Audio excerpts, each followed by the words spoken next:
And Tussle is always brought to you by Vodafone. The Education Ministry is tonight admitting contents of an explosive investigative report in which a former GS director, Professor Opoku testified that the Education Minister's access was used for fraudulent school placement. Now, the ministry, however, insists that it will be unfair to indict the minister, Dr. Yaose Duchum, because of the possibility that his access credentials may have been abused. When the story first broke today, the ministry's position was that they will not comment on it. However, in the last hour, the Education Ministry's spokesperson has been on the pulse on the Joy News channel in detailed reaction to this particular report, admitting that indeed that report had been completed and handed over to the minister, and also points to that finding in that committee's report about the use of the minister's access credentials for that particular fraudulent placement. But Mr. Kwesi Kwarteng, who speaks for the Education Ministry, says the minister cannot be indicted, can only do so when the appropriate investigative bodies have also looked into it. He also even suggests that it's only the court that can pronounce the minister guilty. Yesterday, I spoke with Mensah on the same subject matter. From the Ministry of Education, our position was not to respond to this because we feel that we've given enough information so far as the subject matter is concerned. And then we've offered a lot of explanation, but it appears, the interest is that, get a big fish, indict him, make the story look big. And maybe the investigative piece would have been seen, or the team would have been seen to have been probably doing a good work. Because, why are we here? The ministry has, in many occasions, on many points, explained the possibility of an asset being abused, coming from the schools themselves, coming from even third parties or the general public. We've never disputed that.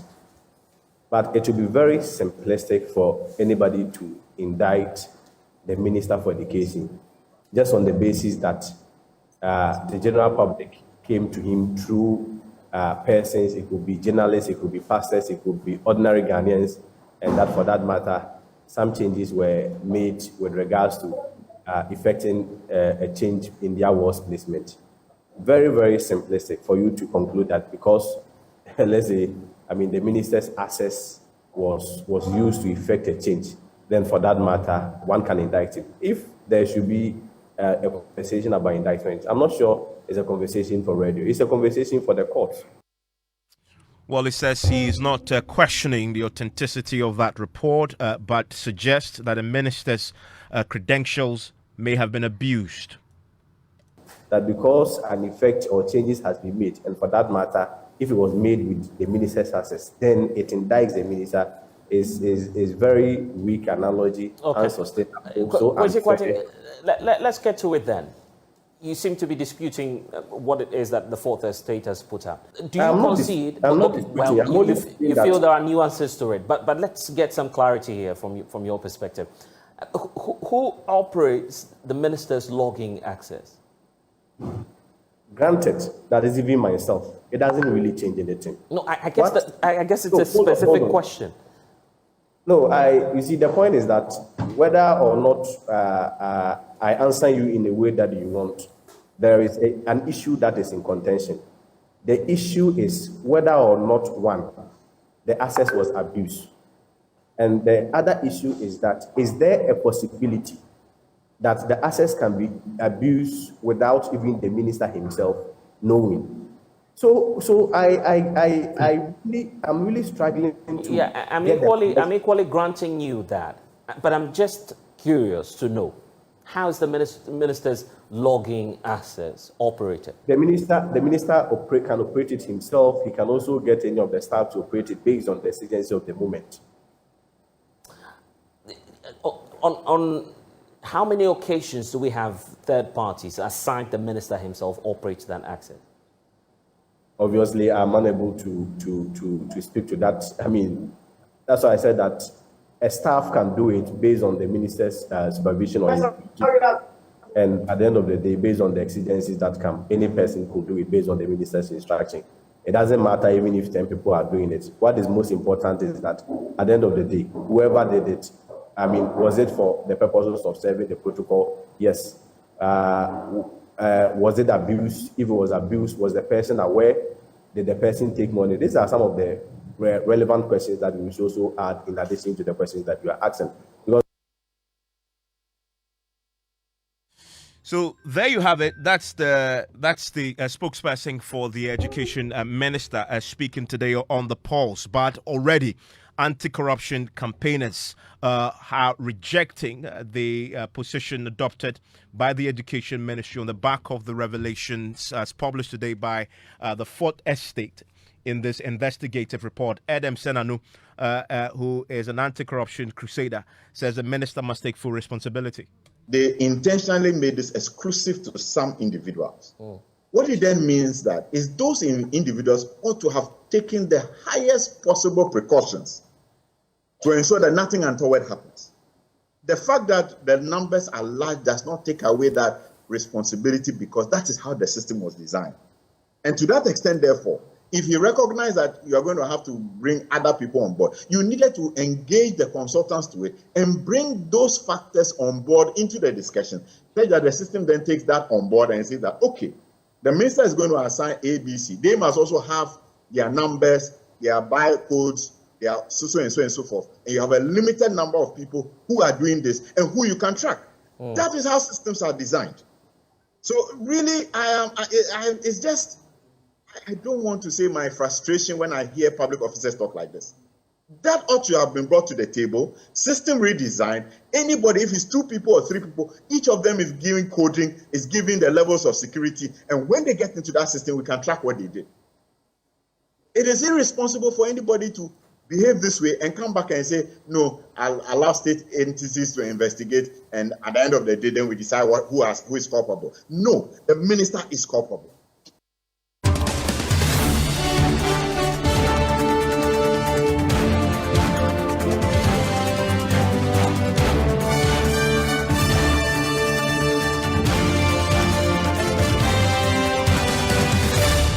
Now, we have a copy of this particular investigative report, and my colleague Joseph Akable is joining me right now via Zoom so that we can go through it for you. There's some very significant findings in there, and the testimonies given by many of the officers of both the Ghana Education Service, the Education Ministry itself, and the Free SHS Secretariat, who appeared before this particular committee, testifying about access that they had and what happened to that access over time. We're going to go through that for you. Joseph, let's start first with the testimony by the former Director General of the GES. That's Professor Opoku Prempeh. That's Professor Kwame. Yes, Opoku Amankwa. Yes, and so specifically, he indicated that with the coming on board of the Ghana TVET service, the minister moved the whole placement process from the Ghana Education Service to the Ministry of Education for the 2021 school placement. He was assigned access to Category A schools within the Ghana Education Service. He went further to say that out of the 5% protocol that is retained at a national level, he was assigned 20%, and the Honorable Minister had 80%. Officially, Category A access was between the Honorable Minister himself and the Director General of TVET Service. However, the Minister had the authority to instruct the consultants to create additional access for other people, so he could not confirm if they were the only people with Category A access. It goes on to say that on the alleged issue of bribery and corruption in the placement of students in their preferred choice of schools, Professor Opoku Amankwa said that it may be difficult to get to the root of this issue because there were people, and the committee refers to them as Goro boys, who do not have anything to do with the Ministry of GES, yet go out in the name of officials or Ministry of GES to do what they do. Some of these guys take money from people and channel their placement requests to reliable institutions presented as part of their protocol list. He therefore indicated that the biggest problem with the placement has to do with the protocol placement. He went further to say that heads of schools cannot be absolved because they have a way of managing their 5% protocol. Additionally, he said if there were allegations of corruption, then the bulk of it stops with himself and the honorable ministers because they were the only people assigned access to Category A schools, and these are the schools for which people may pay money to be placed into. Then now comes the specific. And then he comes to reference. this very specific one where monies were paid, that he then found the need to investigate, and what he found, he placed that before the committee. It involved the payment of an amount of 7,000 cedis that are actually being charged to place someone at either Wesley Girls or Achimota School. He said the probe using the log report on the system showed that it was done with the Honorable Minister's access, which was being handled by Ms. Vera Amwa. Professor Opoku Amankwa went on to say that subsequently, his permission to the log report on the placement was blocked, and so he could not trace and act on complaints that came in thereafter. That's not all, though. I mean, he also goes ahead to make some recommendations based on this. In fact, he goes a step further. After he made this finding, right, and his access was then blocked, to then file a report with the CID, also files a report with the NIB. And do we know if anything came of these two reports that he filed to the state agencies? There's the report that addresses that issue. It says, as at the time of the meeting, that is Professor Opoku Amankwa, on 25th August 2022, the GES had not received any feedback on the investigations being conducted by the Criminal Investigations Department of the Ghana Police Service. In conclusion, very interesting point here, Evans. The Director General admitted that he cannot fully absolve himself any issues of corruption because he delegated his access to one of his officers to do the work for him. He, however, went on to say that one good thing about the system is that anytime someone logs in with his credentials, he gets a notification to alert, to enable him inquiring into what was being done. Professor Opoku Amankwa also indicated that he has records detailing the source of all the protocol placements he did using access. Is readily available to cooperate and assist with any form of investigation that will be undertaken. There's a very important point here. In the interview a short while ago on the Pulse, my colleague Blessed kept pressing the spokesperson for the Education Minister about, he suggests that the Education Minister's access may have been abused. So the obvious question was, so did he delegate somebody? Did he give his credentials to an officer to operate the placement system on his behalf, and who that person is? Because the Education Minister's spokesperson kept repeating the point that access, that the minister's exclusive access, by the way, may have been abused because he may have delegated. He didn't disclose the identity of the person, but in what Joseph just detailed, the Opoku Amankwa's own investigation discloses the identity of the individual in question, which is one Miss Vera Amwa, because he told this committee, and the committee actually records that as, quote, that a probe using the log report on the system showed that it was done with the Honorable Minister's access, which was being handled by Miss Vera Amwa. I'll tell you shortly who Miss Vera Amwa is, but Joseph, what was the minister's response when he also came before the committee? So I'm just going to read verbatim what the committee reports with regards to the minister. It says he was the last person the committee interviewed to conclude the investigations. He took the committee through the process of how access is given to each member of the team that did the placement.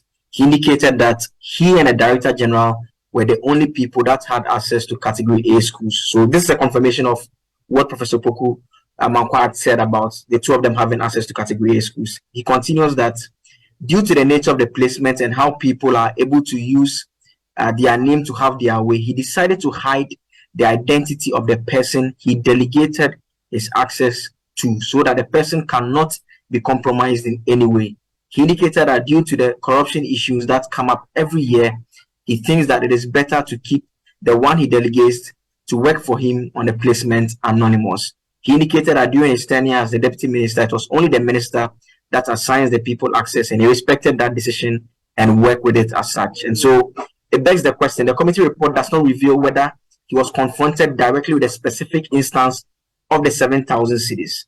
Again, whether that 7,000 cities, which the login was used, and we know that one, Mr. Moore had access to it, whether he had authorized her in that particular instance to do the transaction. The committee report does not tell us whether he was confronted with that fact directly, except to say that the minister said he decided to keep the identity of this individual anonymous, even though at the time the committee was speaking to him, they knew the allegation, they were aware of the name of this particular individual who was managing the account, who perhaps or the login had been used, and we know that the minister and the individual had access to that login.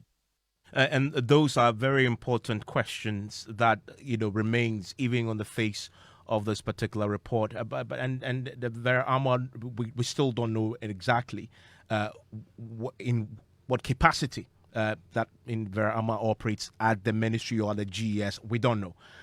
But in this report, Joseph, I am also interested in the testimony of the operators of the ICT infrastructure, the placement infrastructure, because I found that very instructive about how the access credentials were managed and what one can do or cannot do with it. And then Mr. Daniel Sapondua, who is the Chief Technical Officer for BK Grant, the company consultant responsible for the computerized school selection and placement system, also came before the committee. He was asked a series of questions about this. And one of the things that he said, and the committee records, and I'm quoting here, Joseph, says it emerged during the discussion that changes were made to the initial access in the course of the placement based on the instructions of the Honorable Minister, though those instructions were not documented. And why is that important? This technical officer had told the committee that the committee sought to know the processes and the arrangements surrounding the granting of access to the placement system. Joseph, you see that particular bit of this, and yes, then it goes ahead to give us a detail of what his response was about how the access was granted and not granted, and who could change it and how they could change it. So initially, he explained that the consultant, that is the company, received instructions in the form of a memo generated by the Free SHS coordinator and signed by the minister to assign protocol access to some identified officers. The memo has the name of the officer, their designation, the nature of the access, as well as the responsibilities. And so the copy of the memo was actually given to the committee. Then the point comes in that in the course of the discussion, changes were now made to the initial access in the course of the placement based on the instructions from the minister. Although this time around, unlike the initial one, the instructions were not documented. On the alleged issue of bribery and corruption in the placement of students in their preferred school of choice, the consultant explained that as soon as the system goes live, the company does not interact with it in any form unless they are instructed to make changes on the system. He further explained that once the system goes live, they are only given permission to assign access and not to place students. The committee sought to find out if there were any forms of breach on the system during the 2021 school placement. In his response, Mr. Sapondua informed the committee that the system was tested by the NCA before it went live. He further indicated that the system had been designed such that you can only get into it if you have been given access, and thus any form of breach can only be internal. And so it meant that from the narrative of what the consultant had told the committee, once it went live, in terms of who could go in and could make changes, will be those individuals that they had received instructions, either at the initial level or the undocumented changes to grant access to. So at the consultant's end, they were not making any placements. So that's what the consultant said. And then also before the committee was Mr. Mr. Mark Susu Mensah is a coordinator for the Computerized School Selection and Placement Systems Center. And he was asked on the issue of bribery and corruption, and to give the committee details of this. Joseph, what did he tell the committee on the subject of the allegation of bribery and corruption? He explained that he did not receive any such reports or complaints from any member of his team or the general public. He indicated that he had also heard the allegations in the media. It, however, emerged that access to check the call log on the system was limited in that particular year. So it made it impossible for him as coordinator to even follow up on the complaint and check whose access was used to do the placement for which the allegation was being made. He indicated that this wasn't so in the previous case. In response to the question on how it can be eradicated, this phenomenon, he said that a separate interface should be developed and used for protocol placement in order to streamline it. And so that was it by way of Mr. Susu Mensah, who ordinarily and in previous years should have been in the position to receive complaints and be able to investigate. He said this time around it was impossible to do so because of the changes that were made by way of the placement procedure.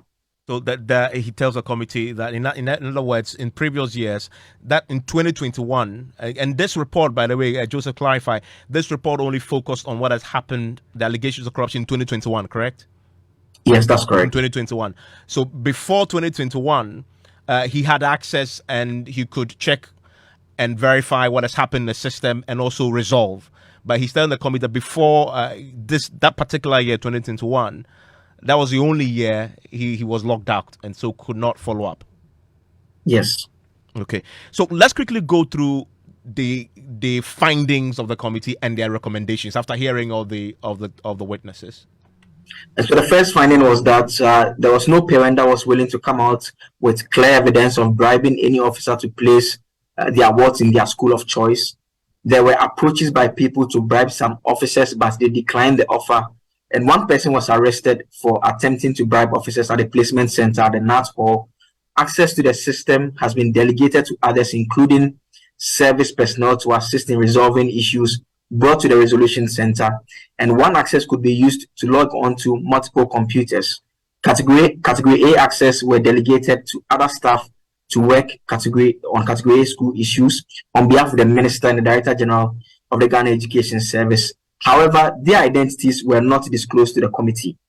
This is interesting because, Evans, you remember that in Professor Poku Amankwai's testimony, he made reference to Ms. Amwa, whom he said had access to the minister's accounts. But here we are being told that Category A access were delegated to other staff to work on Category A issues on behalf of the Minister and the Director General of the GES. However, their identities were not disclosed to the committee. So it begs the question again, how did the committee reach this conclusion? There is no monitoring of the system by any independent person to identify who does what at what time of the placement process. The committee was limited in scope because they could not have access to the live system to probe into the real processes of the placement, and the placement team has become permanent except if there are changes at the GES or the ministerial level. And finally, there has not been any system audit of the software deployed to determine whether there are weaknesses in the system. And so one would be left with a question again.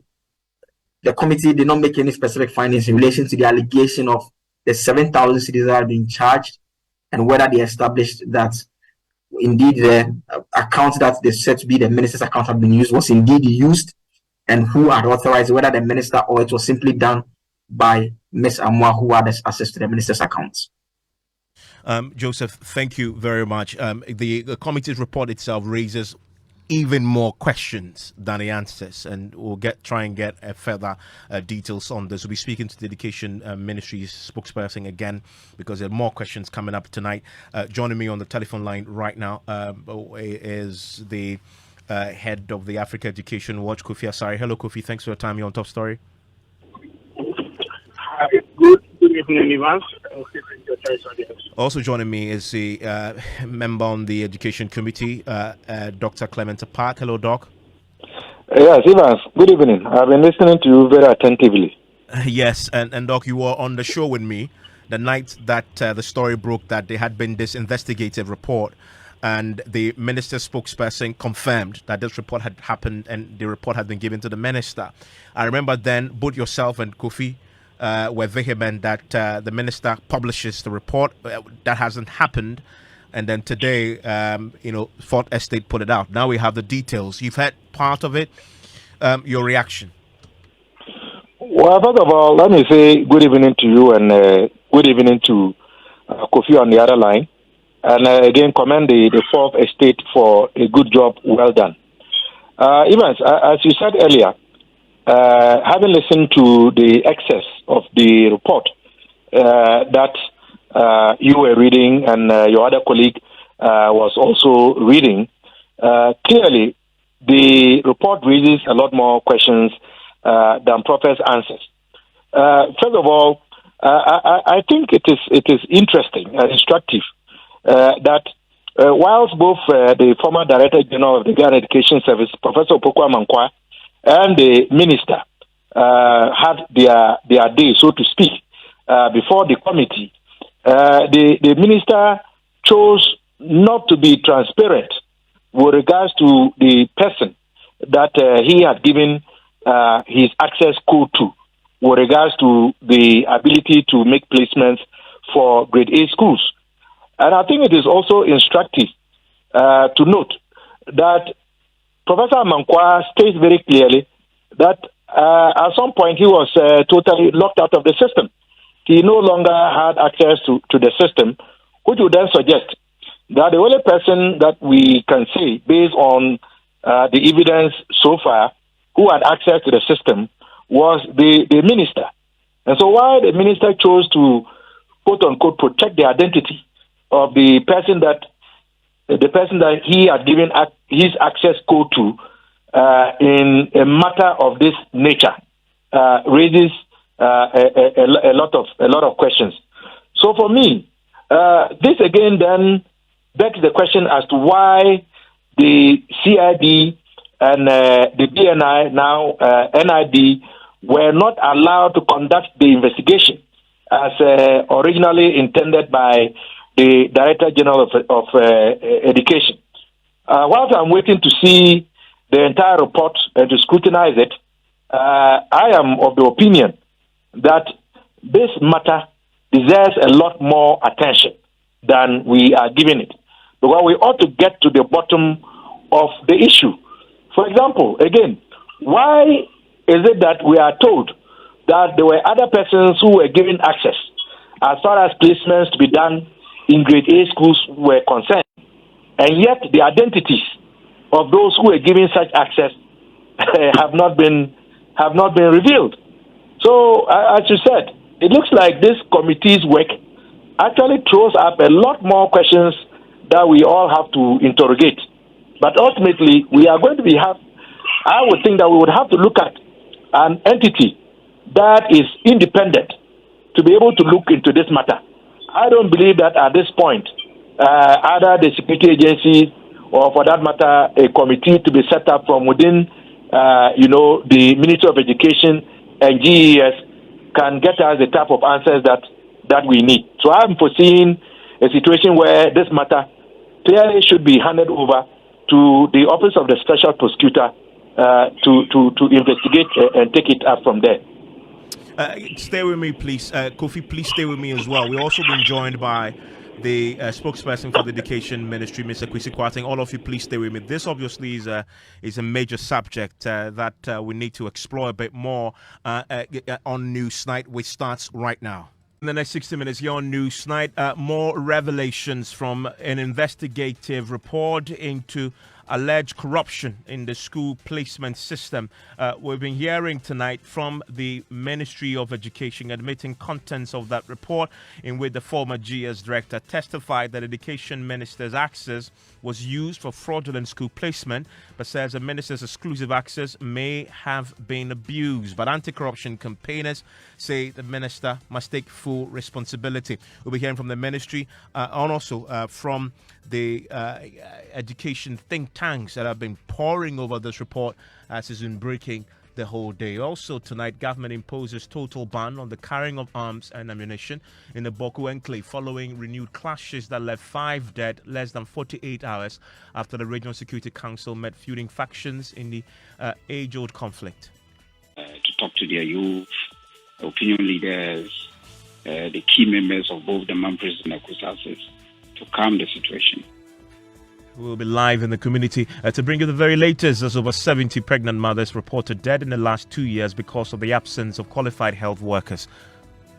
What is going to happen is that in the coming few years, we may have a situation where there will not be any health worker who will actually be around to be able to take care of our health needs.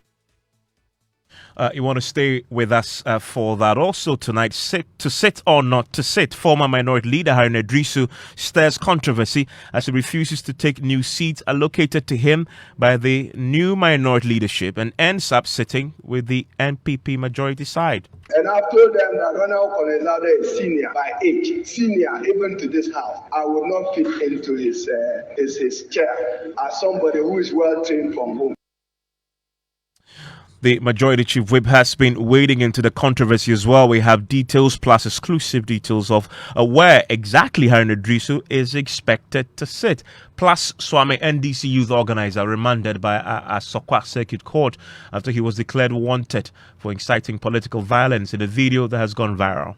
Razak Kwampa is in high spirit. He will not die. The incastration or remind of Kwampa Razak will not intimidate NDC youth and NDC people in talking in this country. If putting us behind bars is what they intend doing, build more cells.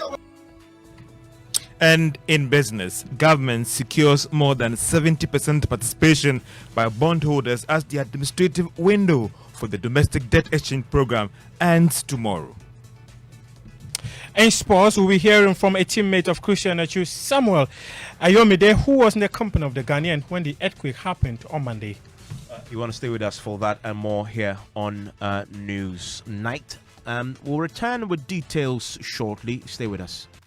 You're still live here on News Night. It's on Joy 99.7 FM. And that major developing story that the Fourth Estate broke earlier today, we secured the access also to that document that formed the basis of the Fourth Estate story, the investigative committee report that we first told you existed on the PM Express a couple of weeks ago, confirmed by the Education Ministry.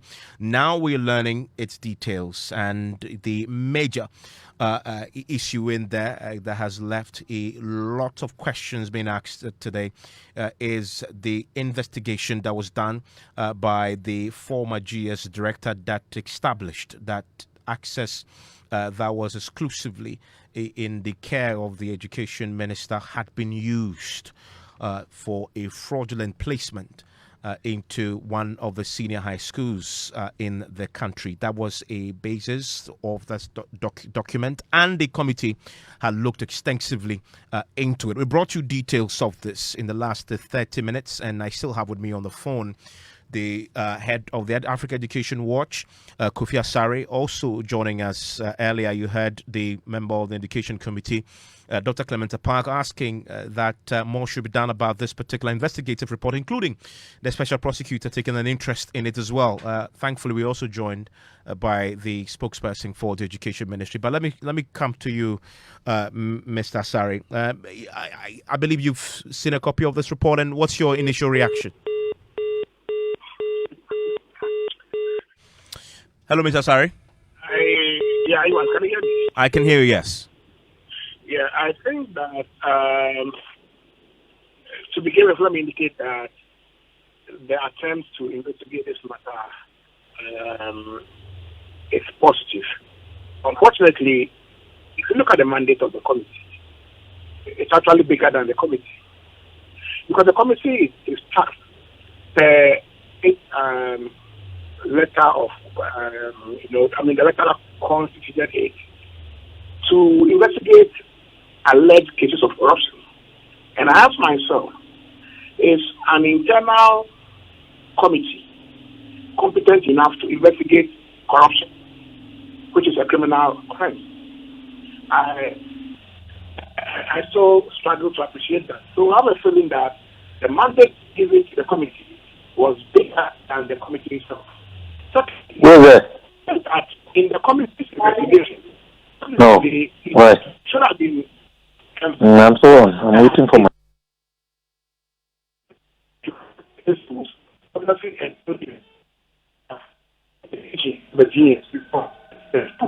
Sorry, Kofi, we're having a challenge with your line. The line isn't great. I know if you can reposition yourself, see if we can get a better connection to you. Hello, Kofi. Hello, Kofi.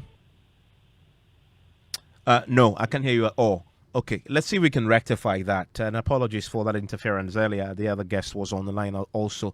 But if you're just joining us tonight, we're learning a bit more from the investigative committee's report that looked into the allegations of corruption in the school placement system. We've learned about the allegation that access was granted and was used in a form that led to issues of corruption being raised.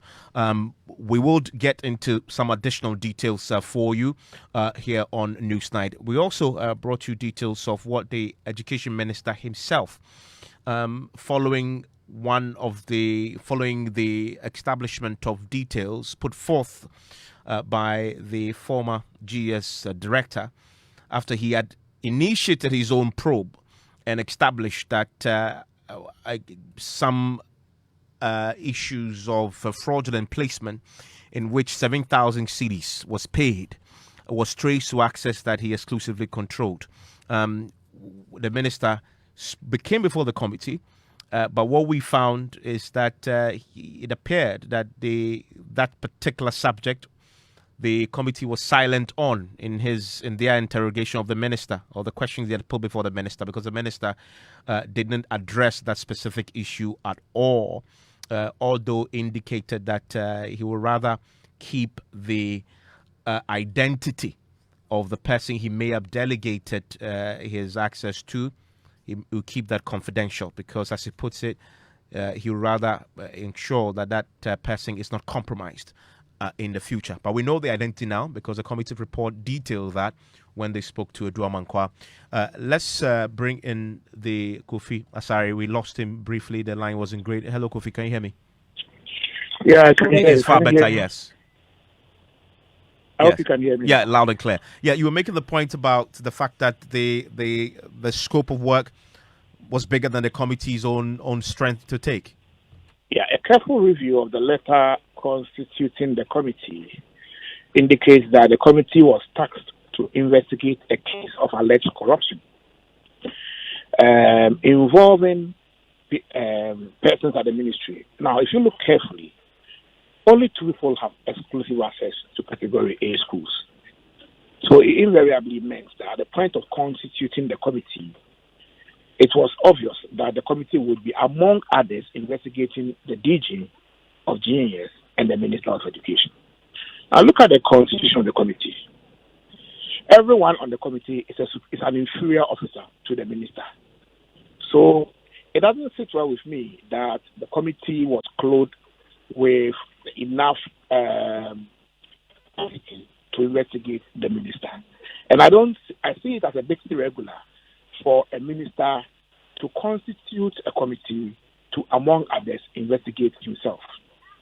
The second is that, if you look at it carefully, I keep asking myself, does a departmental inquiry or an internal committee has locus in investigating cases of alleged corruption? And so, even though the intention for putting together a committee may have been good, to try and unravel the truth or otherwise of the allegations that were going on, especially the one that was made by the Director General of the GS himself, the approach in using an internal, process doesn't seem to me as the best option to achieve the intended results. And that is why you have that in the report in terms of the findings. A lot of findings were inconclusive. For instance, even the company that was running the platform could not provide the information that they wanted. And they didn't even respond to them after they wrote to them that they still wanted copies of the placement. So,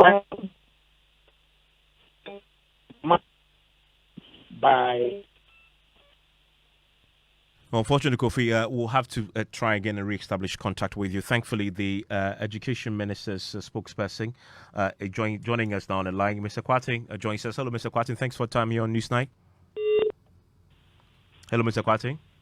Dr. Clement Park is on. Doc, let me put a final one for you so you could go.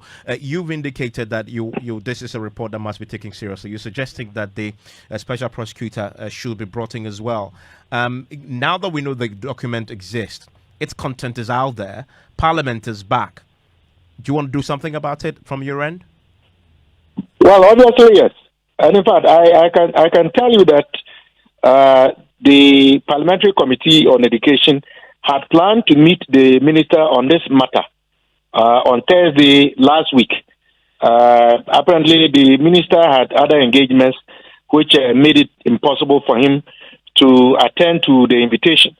I know for a fact that engagement is going to take place this Saturday. So I am quite eager to lay a hand on the report myself and to scrutinize it and then make sure other members of the committee also have access to it before we meet with the minister. But ultimately, I still maintain my point that the information available so far clearly raises a lot of questions.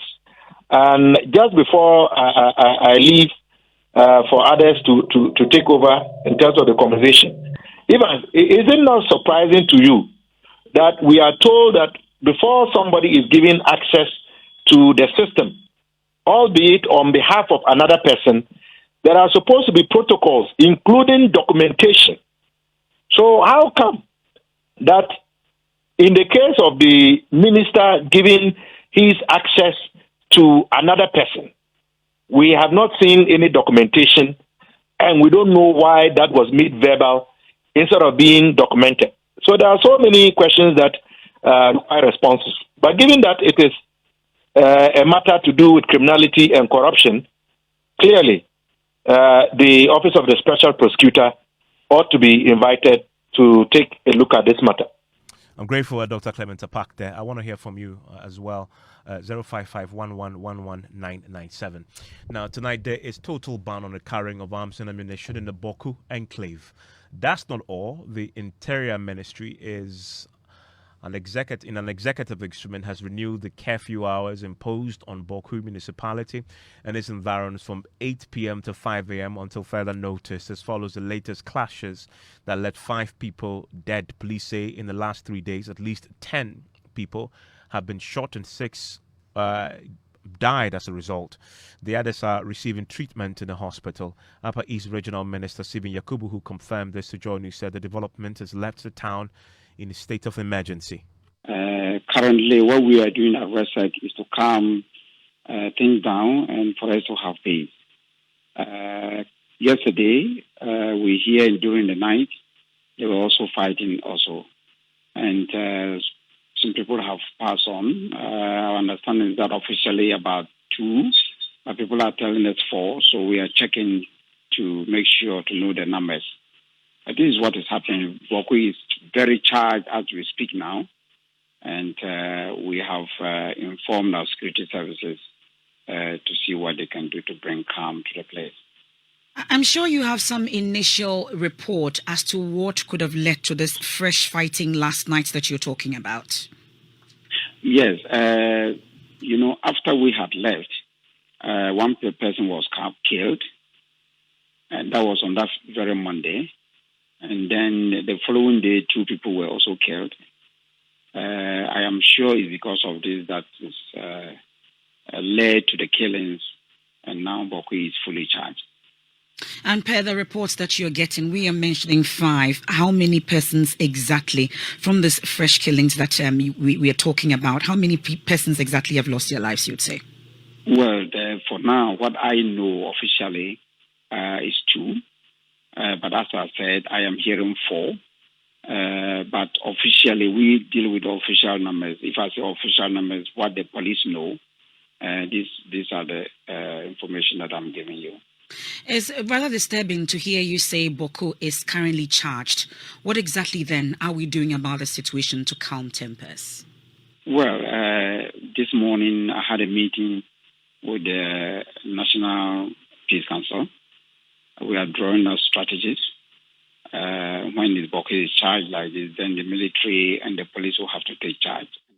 Let's go live to Boku. In fact, the Upper East region, my correspondent joins us on the telephone line right now. Albert, sorry.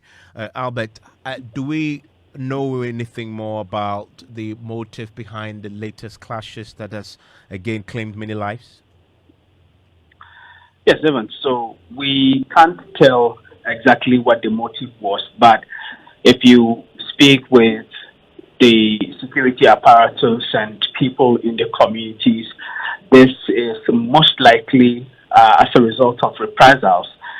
This started the night after Rexeg visited Boku on Monday. Somebody was shot. So many people believe that the recent shootings have to do with that particular one on Monday. Basically, they are reprisals. But calm tonight has returned, right? Because from what I'm reading, curfew hours reimposed, tightened, now a clear ban on ammunitions and guns. Yes, calm has returned at the moment. We're told that the security has been tightened further, but what we are learning now is that already many people have deserted the streets. If you listen to what the regional minister said about how charged the atmosphere is, many people have chosen to keep indoors even before it gets dark. So there is tension in the town at the moment, but we haven't heard of any disturbances so far yet today. Albert, thank you very much. And in Boku, the cost of the protracted conflict is now being felt. Over 70 pregnant mothers lost their lives in Boku in the last 2 years because of the absence of key health professionals. The workers have fled the town due to the conflict. Also, the Ghana Health Service reports that some 300 people living with HIV and AIDS also died in the same period because the disease could not go out for treatment for fear of attack. Suleimana Majid is a senior public health officer with the Upper East Regional Health Directorate. We have lost as many as 70 of mothers who are dying because they wish they could get access to health workers to be able to give them timely health interventions. Putting these two alone will tell us that there is actually a devastating effect of the conflict in Boku. Boku is a major hospital. The Boku President is a major hospital that sees to all other adjoining districts. When there is a problem, the only place they feel that they can run to seek for quality and advanced healthcare is Boku President Hospital. Currently, when you enter there, it looks like a ghost town. We have people who, by no force of theirs, is having HIV. And I can say that between the period of 2020, 2021, 2022, we have over 703 of our people who have HIV who have gone back to their homes and they are not able to come back and get their treatment. And out of this, we have over 300 of them dying because they are not able to get access to the HIV drugs. And they are not able to get it because the health workers feel unsafe when it happens. They are not able to come and have access to the facility. And the clients are unable to come to the facility for fear that when I come out, I will be killed. What is going to happen is that in coming few years, we may have a situation where there will not be any health worker who will actually be around to be able to take care of our health needs. And we are only living because we have health. If we don't have health, I don't think we'll live. So I just want to also use this opportunity with these few figures I just mentioned. This is just 2 years. If you want to pick from when it started till now, a lot of us will have seen that there is a whole family that is actually going. Well, in Parliament, yesterday, the Defense Minister told us about the Ghana Armed Forces' success in foiling an attempt to blow up a bridge with an improvised explosive device in that particular town of Boku.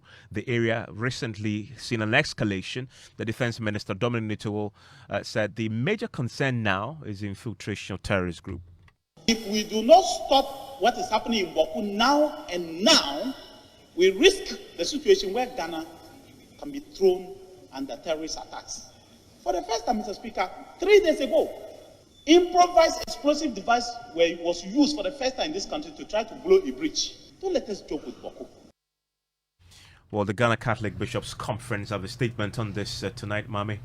Indeed, Evans, and so they're also raising concerns about the exodus of nurses, teachers, and business people in the area, which is affecting the health, social services, and education services. And they're also raising concerns about the influx of refugees from Burkina Faso and its environs to the area, and saying that it is further escalating or compounding the problem in Boku, and are urging government that they should step up, the inflow of resources and other materials to help, show up the support for these people and the community as well.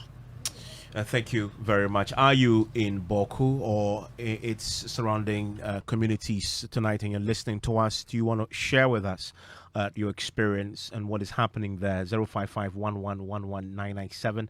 Send us a WhatsApp message and we'll share it with the rest of the world.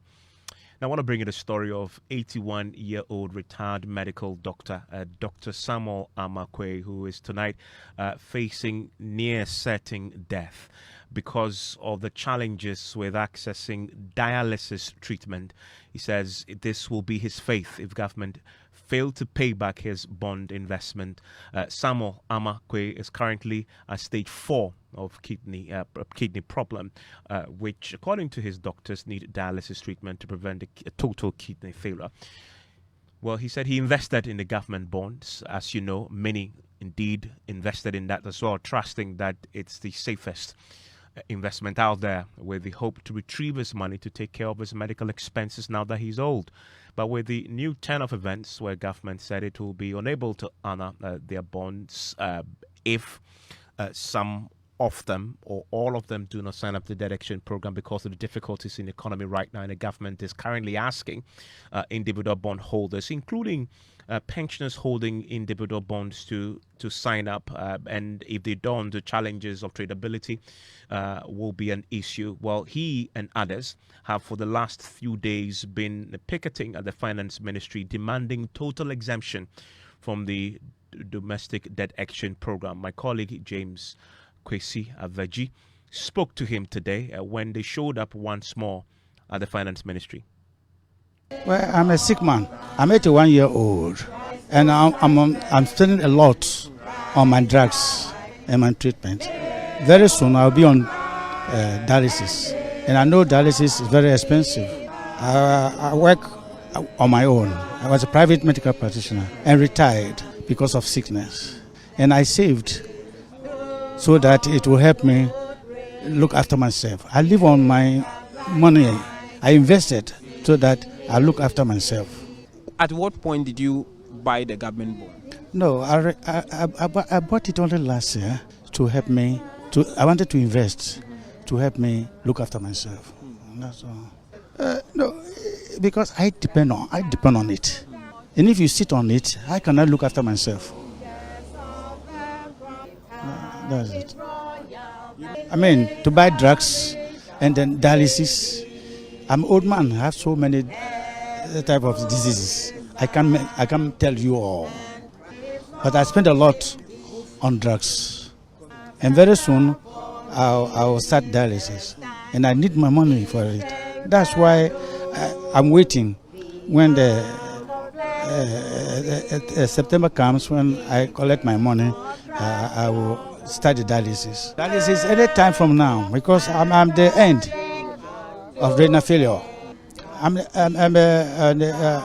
When you are in the stage 4, and you can go renal failure any time. So I don't depend on anybody. I look after myself, and my eyes are on my investment. What would happen if government is unable to pay you on September? That means the government wants me to die. That's all.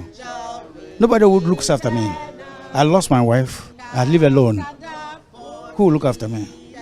That means government wants me to get rid of me. And I retrieve my money now. I'll never go into any investment anymore. No investment at all? No investment. No investment. Why? Because it's useless, I think. It's useless to invest now. My own money, and somebody will sit on it. Why? So if you don't exempt Yes, then that means you wanted to die. There's an 81-year-old individual bondholder there talking to my colleague today when he and his colleagues went to the finance ministry to picket demanding total exemption, explicitly rating exemption by the finance minister from the domestic debt exchange. Well, in the last hour, the Ghana Medical Association has issued a statement, a strongly worded statement with a warning to the finance ministry and to the government.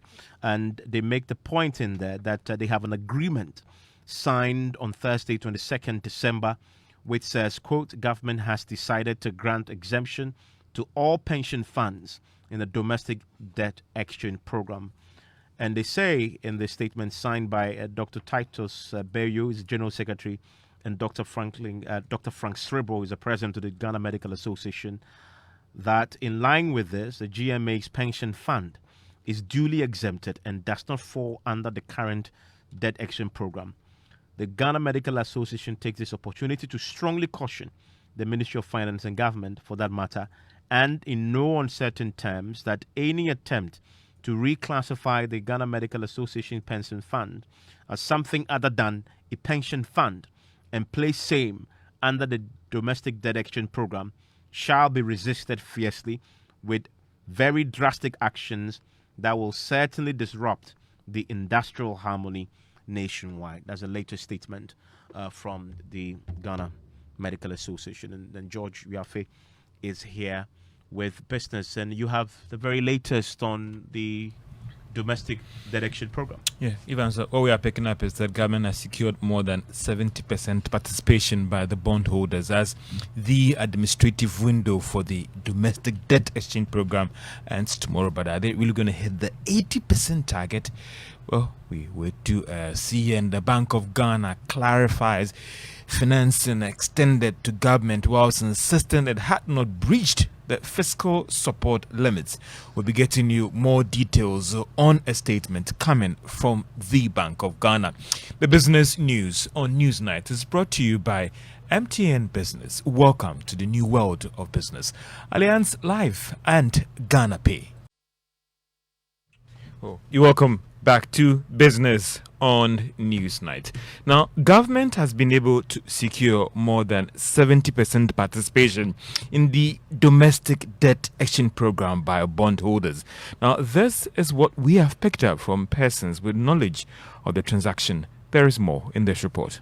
This is based on the data that had come through as of this morning. Joy Business understands that the numbers are still being put together, and it's not clear for now whether the Ministry of Finance can hit the 80% target. The whole exercise is expected to end tomorrow. This was after the Finance Ministry undertook what it calls an administrative window to allow bondholders that struggle to get their application through when the revised deadline first expired. Well, we understand that most of the major commercial banks did not participate in the offer. It is not clear for now whether government might be able to hit its 80% target when the offer finally closes tomorrow, or it might be forced again to extend it. According to government, they're hoping to close the page when it comes to the domestic debt exchange program by February 14, 2023. This will pave the way for government to go to the IMF board for an economic program approval. This will happen after it meets all the preconditions required to get an IMF program approval. And that was the business text report, and indeed the major or all the major commercial banks indeed did participate in the domestic debt exchange program.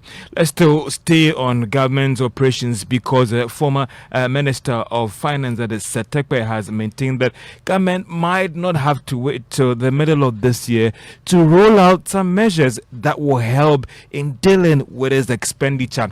Now, this follows news that government is actually working to come out with some expenditure reviews in the mid-year review of budget estimate. But Mr. Tekpe maintains that looking at the current situation, the government must act now. Domestic debt exchange, and you are doing, foreign and external debt exchange, and you are negotiating. This is the best signal that we can give. So if it's an intention ultimately to review these numbers, I would suggest that we expedite it and go to Parliament. Parliament just came. Usually the agenda is not full yet.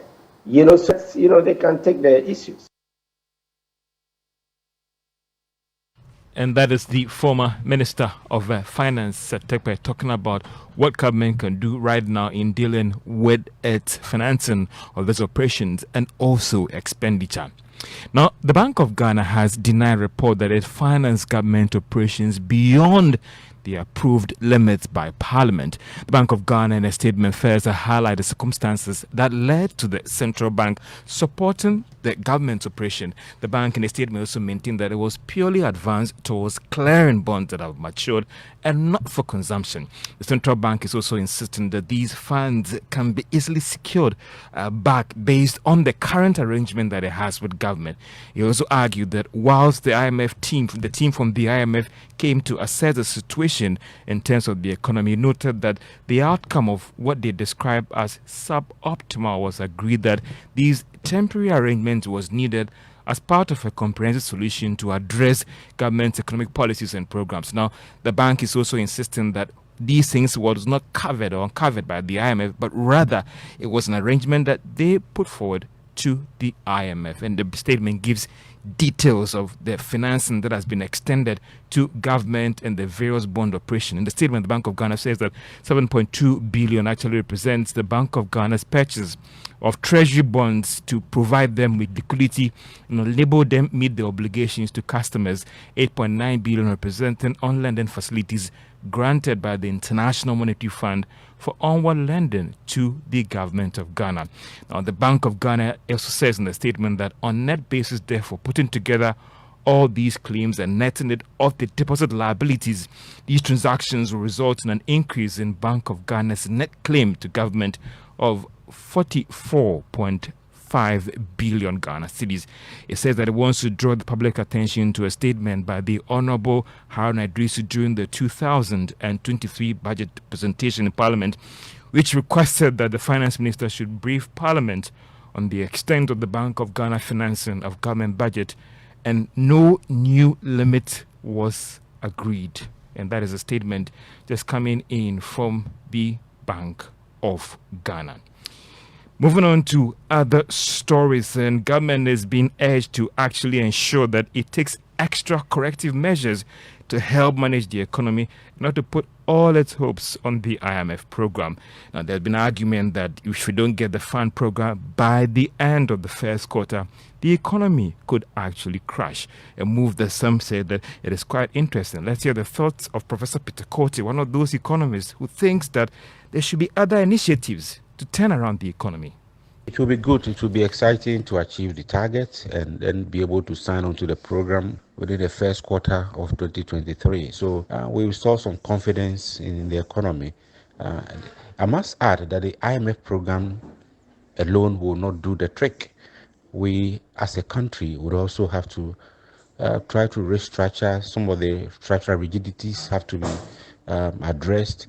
Some of the inherent challenges and some of our excessive spending, corruption, not having value for money spending, and as well as invest in critical sectors, adding value to agriculture, to our manufacturers, etc., is very critical. So if we don't change the structure of the economy, the IMF program alone will not solve our problems. We'll be back to the IMF in the next couple of years. And that is an economist, Professor Peter Kote, now owner of a Shell brand in Ghana, that is Vivo Energy, and oil firm Engine have agreed to merge their business across Africa. According to these two oil giants, the move will create one of Africa's biggest energy distribution firms on the continent. The measure will create over 400,000 stations in Africa. Engine is a market leader in South Africa, while Vivo controls the Shell brand in Ghana and other countries in Africa. While it's not clear for now how this deal will mean to the two businesses in Ghana, Vivo currently is the second oil marketing firm in the country and has over 200 service stations, whilst Engine has 50 service stations. Now, Hollad Ghana, as part of its corporate social responsibility, has awarded winners of its Hollad Streetwise Finance Business Challenge of $15,000 to assist young entrepreneurs with funding to grow their business. According to the managing director of Hollad, Daniel Ado, the company is committed to ensuring that a reduction in the rate of unemployment in this country is dealt with. The business community has had reason to question the way the universities train graduates. We've always made the point that the instruction is too theoretical. So graduates leave and then they have no entrepreneurial skill, or they expect someone else to employ them, or they always expect to be told what to do. And we've made that claim for years. And when we found out that the University of Ghana has built an innovation center where they would train students to bridge this gap or to correct this problem, we were excited. And that's the reason why we are here. At Hollard, we strive to be a catalyst for positive and enduring change. So if we see any program started anywhere in the country that we think would have a positive effect on the country, we join. And we are passionate about this country. We are here to stay. Then Alado is the managing director of Hollard Insurance, and it is still about the domestic debt exchange program events. And tonight at 9 p.m. we are engaging the chief executive of the Association of Ghana Industries to look at the impact of this on industries. Now, the banks are saying, or some of the banks are saying, that because of this challenge, they might be a little bit limited in extension of credit to businesses. But the banks, they don't lend really to businesses anyway. And now it's been complicated by this. Yeah, so how are these industries going to survive in the midst of these challenges in terms? And don't forget that. So in other words, even the little that was available won't be available. And also you look at the fact that this might also affect the disposable incomes of some individuals as well. And these industries are producing locally. So how are they strategizing to still stay in business? There's also talk about high taxes as well and utility tariffs, and some of these firms that are in the beverage sector are being hit with high tax rates. So how are they going to survive? Because when they grow, they expand, they employ, they help in the growth of the economy. So it's about industries, domestic debt exchange program at 9 p.m. on Joy News Channel and all our social media platforms at 9 p.m. tonight. Make a date. Now, Majority Chief Whip Frank Anodompre says the leadership of the minority must immediately resolve the controversy surrounding the new sitting position of former minority leader Harun Edrisu. Today on the floor, Harun Edrisu caused a stir when he refused to sit on the seat that had initially been allocated to him. We'll hear from Frank Anodompre shortly, but first listen to Harun Edrisu saying he can't take over Collins Dowd's seat because he is senior to him. So, Mr. Speaker, forgive me that I have to assume your chair. There was whether I should take over from Honorable Collins Dowda or not. And I've told them that Honorable Collins Dowda is senior by age, senior even to this house. I would not fit into his chair as somebody who is well trained from home. So any other chair, Mr. Speaker, acceptable to me. I'm still the elected member of Parliament for Tamale South. I thank you.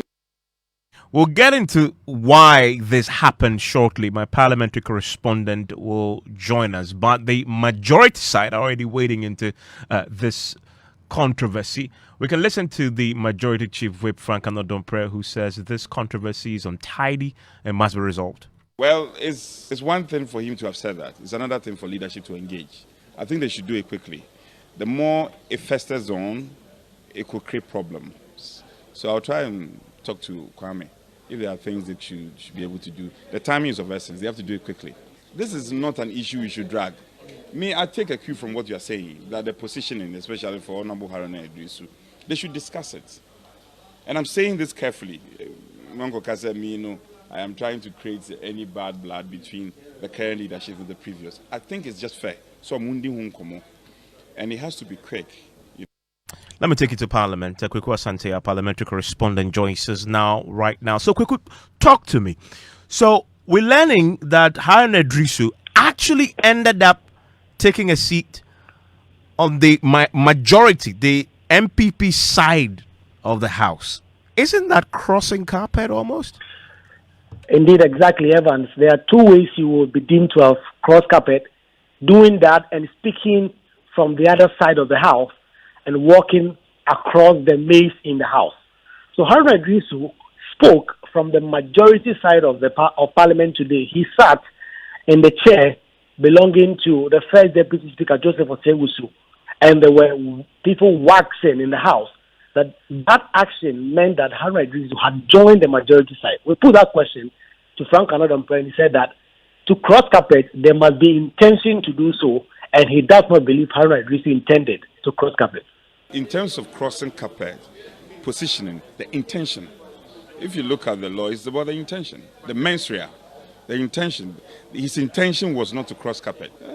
And he said it. He said it openly that, Mr. Speaker, I have to speak from your position. Crossing the variable which is like the litmus test in drawing a conclusion on this is the intention. Check the law.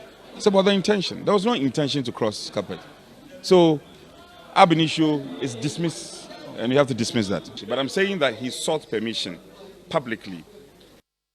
So, Kweku, where was he expected to sit? He was obviously the minority leader until very recently. Is it that he has nowhere to sit? So, per the new arrangement that was made since Parliament resumed Tuesday, Haruna Idrisu was expected to sit with Cletus Avoka. There were concerns that they did not want to take the former minority leader to the second rows or the third rows of the House. And so they wanted to maintain him in the front rows. And so he had to sit with Cletus Avoka. That meant that Honorable Collins Dauda, who sits close to Cletus Avoka, would have to be taken back. But there was some back and forth for some time. Our understanding was that Collins Dauda was not in agreement with the decision to take his seat away from him and give it to Haruna Idrisu. Despite that, the name tag of Collins Dauda was removed on Tuesday and Haruna Idrisu was put there. On Tuesday, Haruna Idrisu came to the floor but left. He did not sit on that chair. Later on, Collins Dauda came there and sat. And so, as of this morning, all of us expected that when Haruna Idrisu came in, he would go there. He did not. He came to sit right behind the minority, the new minority leader, Dr. Atufor, in that seat belonging to Dr. Rashid Purple. He was there. He did not speak until when he wanted to contribute to the debate that was happening on the floor. Then he left. He went round, left his side of the House, and went to the other side to sit with the second deputy speaker. Initially, he was to exchange pleasantries, greet, talk a little bit, until he stood up, got recognized, and spoke. So does it mean that he has no place to sit of his own? Our understanding now is that that sitting arrangement issue had long been resolved. So despite Collins Dauda resisting the idea of losing his seat for Haruna Idrisu, understanding that as of this morning, Haruna Idrisu's new sitting position is the seat formerly belonging to Rashid Purple. And indeed, this morning when Haruna Idrisu came to the floor, that is where he went to sit. That seat is directly behind the minority leader seat. And so Haruna Idrisu sat there for a while before he left to speak to the other side. And so our sources within the minority say that they do not understand why Haruna Idrisu will now say that he does not have a sitting position and that he has been asked to take over Collins Dauda's seat and he is not willing to do so. Because as of this morning, as of the time he spoke on the floor, his new seat is that of Rashid Purple and his name tag is actually on that desk.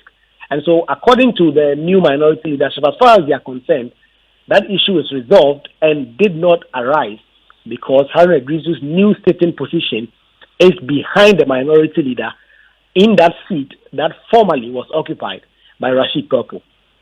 Kweku, thank you very much. Well, while at it, the new minority leader, Dr. Kaysel Atufor, is beginning to settle into his new role and is looking forward to occupying Haruna Idrisu's office. I've conscientized myself that positions are not possessions. You walk in it, and anytime you can change it and move on. Positions are not possessions. Exactly. So and so I'm ready anytime to adapt at any point in time. And my political future is in the hands of God. Where God directs me is where I will go. And I will just make sure that wherever I find myself, I do just that.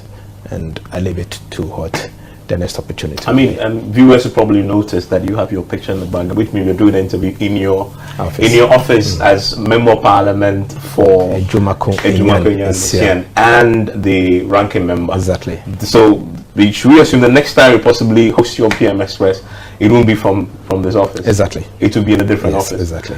Is it the previous office where Haruna Idrisu occupied? Yes. This is an office for myself as an MP and as a ranking member. So this is an office that befits my stature as a ranking member and as a member of Parliament and who has been in Parliament for 4 terms. As I said, parliamentary business is something that we are used to, and we've been doing it for years. I mean, if you are in a particular job for 14 years, you know your ropes. And clearly, we are used to it, and we'll weather the storm. Are you looking forward to a bigger office? I've been to Behauda many times. Big office as a conference room attached to it. You're looking forward to being comfortable in that? It's not a comfort. Okay. It's what is required in that office. It is an office because remember, you are a minority leader, the leader of the largest opposition in parliament, okay? A parliament that is hungry. And so you need to have a strong back office. That's Dr. Kaysel Atoforcing, and that interview, that exclusive interview, is still available on social media platforms and on YouTube as well. I want to quickly bring in Dr. Rashid Rahman, is with the Africa Parliamentary Network, joins us on the telephone line right now. Dr. Rashid Rahman, you've had this controversy over where Harun Idrisu should sit or not sit. What do you make of it? And is it a symptom of a bigger problem within the ranks of the NDC in Parliament? Yes, Evans. I think one was expecting that following what we heard in the news, that the Council of Elders intervened, and this what seemed to be something that was going to seriously divide the minority caucus was resolved. But what we saw today, I think, is a sign of perhaps maybe some serious things to come. Might it be a signal that the former minority leader was sending? I don't know. But however we look at it, it appears the problem is not over. Well, thank you very much, Dr. Rashid Rahman. As we see, the Dr. Kaysel Atoforcing, the new minority leader, made the point that as far as he's concerned, he's reaching out and he believes that Harun Idrisu understands, and he actually says that he's a product of Harun Idrisu's leadership. We'll keep that space. We'll watch the space closely. Let's do sports now. And listen, as my colleague Ms. Bao joins us with details, Muftau, the question that everybody's asking, have we found Christian Achu? No news yet. No news yet. That is basically it. But there was one player who was with him when the incident happened. His teammate. He's called Samuel Ayomide. He's been narrating what transpired when the two of them were together. Evening, and we just played that evening, and I had some teammates over, just to kind of hang out after the game, because usually you can't sleep. And it was until later the hours of the night they left my place, and then after I just finished cleaning up, I sat down and I just started to kind of feel myself shaking, and I thought I was having a panic attack. And then the shakes just kind of progressed more and more, and I started hearing things getting thrown around the kitchen, plates and cups and all sorts just hitting the ground. And then I just saw the TV fell over, the table stand fell over, and that's when I realized, what was going on, and ran outside my house, and, where, it's buildings completely collapsed. There's roads that are divided. There's fires. There's people yelling. There's people crying. There's, just, things that you thought you never associated with. Our sporting director is still missing. One of my teammates, Christian Atsu, a guy who I was with that evening at my home, is still unaccounted. Samuel Ayomide, you just heard him, still unaccounted for. So that's quite difficult. If you were together and they can count you and he cannot be accounted for, that is quite difficult for anyone to appreciate. It's really hard, but hopefully there should be some positive news anytime soon. Thank you very much, Muftau, there. Listen, we keep praying for Christian Achu, that he will be found alive. I want to take you to the Ashanti regional capital, Kumasi, now, where the Asokwa District Court has remanded the Swame constituency youth organizer of the National Democratic Congress, the accused Razak Kwampa Avolia, was declared wanted by the police for allegedly inciting political violence in a video that has gone viral. The party at the regional level turned him in, where he was subsequently charged, detained, and arraigned today. Let's bring in regional correspondent there with Love FM. Nanayao Jima joins us on the telephone line right now. Nanayao, you were in court today. The court came to conclusion that he should be remanded. Any particular reasons why? Exactly, according to the court, the issue borders on national security.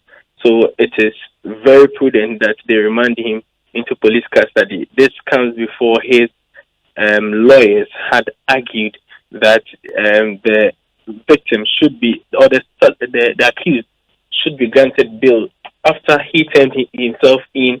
It means that whenever he is needed, he will be ready to submit himself to the court for the process to continue. But the court believes that remanding him into police custody is the best way to ensure that justice is served in the matter. And his reaction, or his lawyer's reaction? So the lawyer was very disappointed in the court's decision, but he says since he has been remanded for few days, he will go back, re-strategize, and make another application on Tuesday when the court sits on the matter. Thank you very much, Anaya Aljiman. That's how we draw the curtains on Newsnight tonight. My name is Evans Mensah. Enjoy